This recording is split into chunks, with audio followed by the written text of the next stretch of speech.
சித்திரச்சாவடி அருள்மிகு சித்திரகாளியம்மன் கோவில் சத்தாபரண விழா. சேலம் செவ்வாய்ப்பேட்டை சித்திரச்சாவடி அருள்மிகு சித்திரகாளியம்மன் திருக்கோவிலில் 56ஆம் ஆண்டு சித்திரை திருவிழா சத்தாபரணம் நிகழ்ச்சி நடைபெற்றது.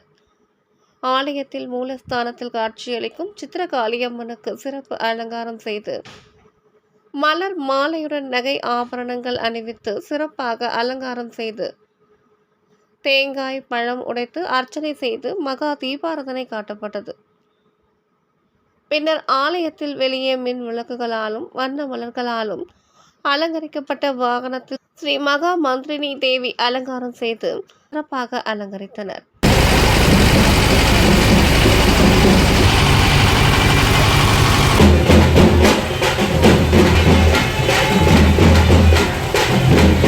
பம்பை தாரை தப்பட்டை மேளதாளங்களுடன் வான வேடிக்கையுடன் சத்தாபரண திருவீதி உலா நடைபெற்றது. சித்திரை சாவடியில் இருந்து அம்மன் புறப்பட்டு செவ்வாய்ப்பேட்டை தேர்வீதி வழியாக ஊர்வலம் நடைபெற்றது. வழி நெடுங்கிலும் பக்தர்கள் தேங்காய் பழம் உடைத்து வழிபட்டனர். தொடர்ந்து சத்தாபரண விழா கமிட்டியினர்கள் முக்கிய நிர்வாகிகளுக்கு மரியாதை செய்து பிரசாத பை வழங்கினர். உற்சவர் அம்மன் ஆலயத்துக்கு வந்ததும் பக்தர்கள் அனைவருக்கும் அன்னதானம் வழங்கப்பட்டது.